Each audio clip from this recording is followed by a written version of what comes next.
Excuse me. Yes? Could you help me out? What is it? It appears the dynasty has fallen, and it can't get up. Well, what do you want me to do about it? Wo Long?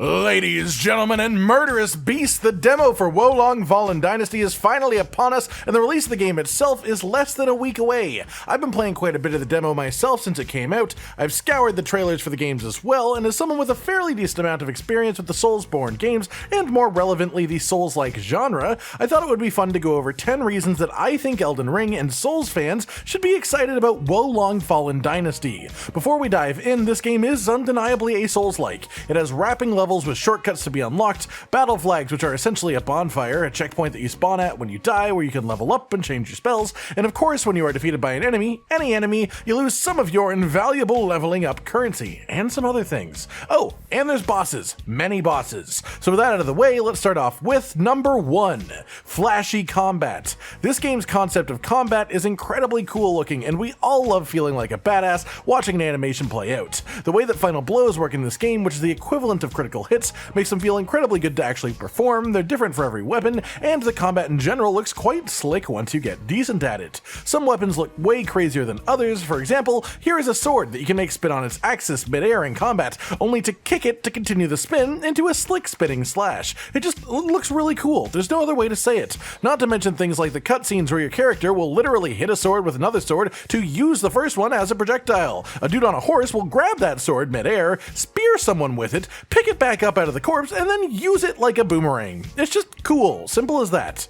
Number 2, challenge. I can't yet speak for the game as a whole as we have only seen the first couple of hours and some trailers, but the very first boss in the game is actually challenging. It takes quite a fair bit of learning and practice to get the timings down for it, and it feels genuinely satisfying to defeat them. There are 2 other bosses currently in the demo, neither of which is quite at the challenge level of that first big boss, but if there are more on the level of this guy, which I definitely expect there to be, there will be some fun, engaging, and genuinely challenging boss fights to take part in within Wo Long, which is exactly what breeds the type of satisfaction that we all crave. Past that, even the general random enemies you'll come across in the battlefield aren't pushovers either. They can kill you in a small number of hits if you mess up, and so on the whole, the combat is punishing, but in a satisfying way all around. Number 3, the weapons. So far we've got more weapons in the demo than we have seen in any trailers, and of course, the assumption is that we have access to in the demo is still only a fraction of the weapons that will be in the full game. A big selling point for the game, from my perspective at least, is that I have 13 weapons with different names within the demo. Literally the first 2 hours of gameplay, and 12 of those 13 weapons have different movesets, different attack patterns, and also different weapon skills on them, known as martial arts within the game. That is a genuinely crazy amount of variety that means no matter what you want to do when it comes to melee combat, this game will be able to scratch that itch for you. I am genuinely blown away by the different number of weapon movesets we have access to in the demo. The frickin' demo! Again, 13 weapons in my inventory and 12 unique movesets between them. Only a single one overlaps, and that is nuts to me. Number 4. I'm a wizard. Magic melee. There is a particularly reasonably robust magic system within Wo Long. There are 5 virtues that you level up when you spend your level up points, and each one is tied to a phase or element. The wizardry system has 14 unique spells per phase, which means there are 70 spells in the game at minimum, assuming that we don't get more unlocked in the full game as well. That is a ton of customizability, and the way that the game works, you don't have to choose between melee or magic. It all works off of the same stats, and it works together in an inherent way. No matter which of the virtues that you spend your levels on, that virtue will both have melee weapons that scale with them, and also its own unique school of magic that will be made more effective by the levels that you spend on it. You can have 4 spells equipped at any given time, and the specific way that the game works genuinely wants you to mix melee and magic together. You can't really have a purely magic build, and if you wanted to do a purely melee build, you'd also be missing out on a lot, so much as you just use the magic and the melee to augment your general playstyle and fuse them together. Number 5, the Spirit Bar. There is a gauge for both players and enemies that completely controls every fight. If it goes all the way to the left for an enemy, they can be hit with a final blow. If the player's bar goes all the way to the left, you are forced to recover for a couple of seconds, unable to do anything. If the bar goes to the right for an enemy, they can use more powerful attacks. And if the bar goes to the right for the player, you can spend it on both martial arts and wizardry. All martial arts and wizardry cost spirit, and so if you cast too much, you can leave yourself open to attacks. You gain spirit by hitting and parrying enemies, So this is why the melee and magic systems are just inherently intertwined. This makes for a really interesting combat flow, especially as there are ways of shortening enemy spirit bars overall and thus making following attacks even more powerful. It is a neat mechanic, somewhat reminiscent of Sekiro for those Soulsborne players out there, but done in an interestingly unique enough way to make it feel special.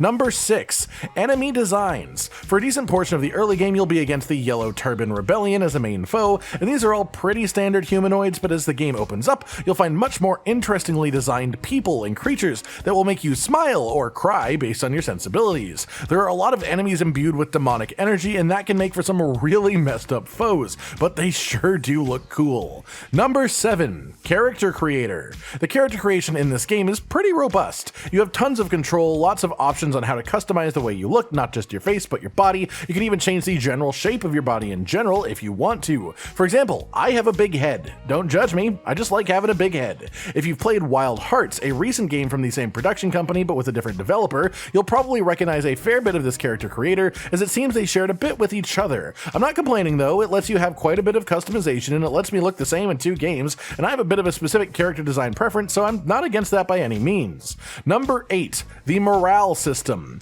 Both above enemies and above your own health bar, you will see a number. This is the morale system. When you start a fresh area, level, chapter, whatever you want to call it, your morale will be 0, and the enemies in front of you will likely have 0 morale as well, 1 at most. The higher the morale number, the more damage that character will do and the less damage they will take from attacks. This applies both to the player and to enemies. As you progress through a level, defeat enemies, land final blows, and place down battle flags, as well as interacting with the vengeance system, your morale will go up. And as you get further in, the enemies will have significantly higher morale as well. What's interesting about this to me is that this is a system independent of character level that will define your power at any given moment. One that resets on an area by area basis, and one that you have full control over. Having higher morale as a player also gives you access to using more powerful wizardry, so it really is a big deal. If you're finding a pack of enemies near the end of a level too hard, or a boss is kicking your butt, just go back and farm some morale earlier in the level. It will make the rest of the level easier, but it will reset again when you move on to the next area, so you aren't locked into being that strong forever. This both incentivizes clearing out all of the enemies instead of just running past stuff, but also gives you the option to make bosses or specific fights significantly more challenging by purposefully being low on morale compared to your foes if you want to be. Number 9. Fashion. So far in the demo, there are 6 armor sets available, and it stands to reason there will be plenty more in the full game. I know this isn't a major gameplay mechanic for a lot of people, but fashion is important in video games. It's always nice to be able to make your character look good as far as your own sensibilities go, and without a doubt, in this game, you have control over that by creating your own combination of armor however you see fit. Number 10. The story. I don't want to get too detailed with my discussion about this part, as I think you should really experience it for yourself if you're going to play the game, but as far as the first couple of hours go, this story is genuinely interesting. It is set in an interesting time period, the lore of the world has my attention, and there are already some big story beats early on to get you invested in finding out what happens, and in being the one who can bring it all to a head by the end. And that's it, everyone. 10 reasons that I think Elden Ring and Souls game fans should be excited about Wo Long Fallen Dynasty. It isn't literally a Souls game, of course, but it is undeniably a Souls-like, and one that is looking quite competent so far. One I've had a fair bit of fun with messing around with the demo. Are you excited for this game? What do you like the look of the most so far? Like if you like the video, subscribe and hit the notification bell for more, and most importantly, ladies and gentlemen, until next time, stay sweet. Josh, Cotton, and Hollow with the videos, dropping the humor like a hammer on your tippy toes, bringing entertainment on a daily arrangement to take our insanity and turn it into entertainment. Yes, I said entertainment twice, to reiterate that it is nice to look into your faces on a mostly daily basis when you let us in your homes to make the whole world a stage. Goodbye.